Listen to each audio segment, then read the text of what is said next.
है।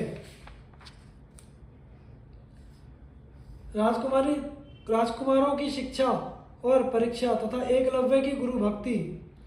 वैशंपायन जी कहते हैं, जन्मजे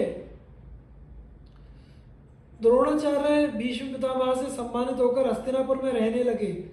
उन्होंने धन अन्न से भरा एक सुंदर भवन रहने के लिए दिया। वे धृतराष्ट्र और पांडु के पुत्रों को शिष्य रूप में स्वीकार करके धनुर्वेद की विधि पूर्वक शिक्षा देने लगे। द्रोणाचार्य एक दिन अपने सभी शिष्यों को एकांत में बुलाकर कहा, मेरे मन में एक इच्छा है। अस्त्र शिक्षा समाप्त होने पर क्या तुम लोग मेरी वह इच्छा पूरी करोगे? सभी राजकुमार चुप हो गए और अर्जुन ने बड़े उत्साह से आचार्य की इच्छा पूर्ण करने की प्रतिज्ञा की। द्रोणाचार्य बहुत प्रसन्न हुए। उन्होंने अर्जुन को हृदय से लगाया। उनकी आंखों में आनंद के आंसू छलक आए। द्रोणाचार्य अपने शिष्यों को तरह तरह के दिव्य और अलौकिक अस्त्रों की शिक्षा देने लगे।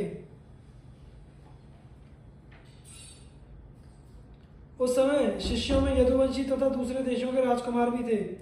सूतपुत्र के नाम से प्रसिद्ध कर्ण भी वहां शिक्षा पा रहा था। अर्जुन के मन में इस विषय की ओर बड़ी रुचि और लगन थी। वे द्रोणाचार्य की सेवा भी बहुत करते, इसलिए शिक्षा, बाहुबल और उद्योग की दृष्टि से समस्त शस्त्रों के प्रयोग, फुर्ती और सफाई में अर्जुन ही सबसे बढ़ चढ़ कर निकले। द्रोणाचार्य अपने पुत्र अश्वत्थामा पर विशेष अनुराग रखते थे। उन्होंने शिष्यों को पानी लाने के लिए जो बर्तन दिए थे, उनमें औरों के तो देर से भरते, लेकिन अश्वत्थामा का सबसे पहले ही भर जाता। इससे अश्वत्थामा सबसे पहले अपने पिता के पास पहुंचकर गुप्त रहस्य सीख लेता। अर्जुन ने वह बात ताड़ ली। अब वे वारुणास्त्र से अपने बर्तन झटपट भरकर चटपट आचार्य के पास आ पहुंचते। इसी से उनकी शिक्षा दीक्षा गुरुपुत्र अश्वत्थामा से किसी भी अंश में कम नहीं हुई। एक दिन भोजन करते समय तेज हवा के कारण दीपक बुझ गया। अंधकार में भी हाथ को बिना भटके मुंह के पास जाते देखकर अर्जुन ने समझ लिया कि निशाना लगाने के लिए प्रकाश की आवश्यकता नहीं, केवल अभ्यास की है। वे अब अंधेरे में बाण चलाने का अभ्यास करने लगे। एक दिन रात में अर्जुन की प्रत्यंचा की टंकार सुनकर द्रोणाचार्य उनके पास आए और अर्जुन को हृदय से लगाकर कहा, बेटा, मैं ऐसा प्रयत्न करूंगा कि संसार में तुम्हारे समान कोई धनुर्धर ना हो। यह बात मैं तुमसे सत्य कहता हूँ। आचार्य ने सब राजकुमारों को हाथी, घोड़ों, रथ, पृथ्वी पर युद्ध, गदा युद्ध, तलवार चलाना, तोमर प्राय शक्ति आदि का प्रयोग एवं संकीर्ण युद्ध की शिक्षा दी। यह सब सिखाने में अर्जुन की ओर उनका विशेष ध्यान रहता। द्रोणाचार्य की शिक्षा कौशल की बात देश देशांतर में फैल गई। दूर दूर के राजा राजकुमार आने लगे। एक दिन निषादपति हिरण्यधनु का पुत्र एकलव्य भी अस्त्र शस्त्र की शिक्षा प्राप्त करने के लिए उनके पास आया। परंतु द्रोणाचार्य ने यह सोचकर कि यह निषाद जाति का है, शिक्षा देना स्वीकार नहीं किया। वह लौट गया। वन में जाकर उसने द्रोणाचार्य की एक मिट्टी की मूर्ति बनाई और उसी में आचार्य भाव रखकर उत्कट श्रद्धा से और प्रेम से नियमित रूप से अस्त्राभ्यास करने लगा और अत्यंत निपुण हो गया। एक बार सभी राजकुमार आचार्य की अनुमति से शिकार खेलने वन में गए। राजकुमारों का सामान एक कुत्ता साथ लिए अनुचर भी वन में चल रहे थे। वह कुत्ता घूमता फिरता वहां पहुंच गया जहां एकलव्य बाणों का अभ्यास कर रहा था। एकलव्य का शरीर मैला कुचैला था। वह काला मृग रंग पहने था। उसके सिर पर जटाएं थी। कुत्ता उसे देखकर भौंकने लगा। एकलव्य ने खींचकर 7 बाण मारे, जिससे उस कुत्ते का मुंह भर गया, परंतु उसे चोट कहीं नहीं लगी। कुत्ता बाण भरे मुंह से पांडवों के पास आया। यह आश्चर्यजनक दृश्य देखकर पांडव कहने लगे, उसका शब्द वेद और फुर्ती तो विलक्षण है। टोह लगाने पर उसी वन में उन्हें एकलव्य मिल गया। वह लगातार बाणों का अभ्यास कर रहा था।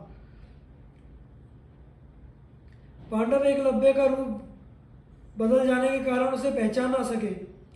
पूछने पर एकलव्य ने बतलाया, मेरा नाम एकलव्य है। मैं भीलराज हंडने धनु का पुत्र और द्रोणाचार्य का शिष्य हूँ। मैं यहाँ धनुर्विद्या का अभ्यास करता हूँ। अब सभी ने उसे अच्छी तरह पहचान लिया। वहां से लौटकर सब राजकुमारों ने द्रोणाचार्य से सब हाल कह सुनाया। अर्जुन ने कहा, गुरुदेव, आपने मुझे हृदय से लगाकर बड़े प्रेम से यह बात कही थी कि मेरा कोई भी शिष्य तुमसे बढ़कर नहीं होगा, परंतु यह आपका शिष्य एकलव्य तो सबसे और मुझसे भी बढ़कर है। अर्जुन की बात सुनकर द्रोणाचार्य ने थोड़ी देर तक विचार किया और फिर उन्हें साथ लेकर उसी वन में चले गए। द्रोणाचार्य ने अर्जुन के साथ वहां पहुंचकर देखा कि जटावल्कल धारण किए एकलव्य बाण पर बाण चला रहा है। शरीर पर मैल जम गया है, परंतु उसे इस बात का ध्यान नहीं है। आचार्य को देखकर एकलव्य उनके पास आया और चरणों में दंडवत प्रणाम किया।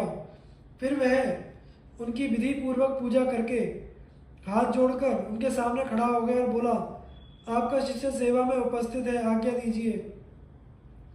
द्रोणाचार्य ने कहा, यदि तू सचमुच मेरा शिष्य है तो मुझे गुरु दक्षिणा दे। एकलव्य को बड़ी प्रसन्नता हुई। उसने कहा, आज्ञा दीजिए, मेरे पास ऐसी कोई वस्तु नहीं जो मैं आपको ना दे सकूं।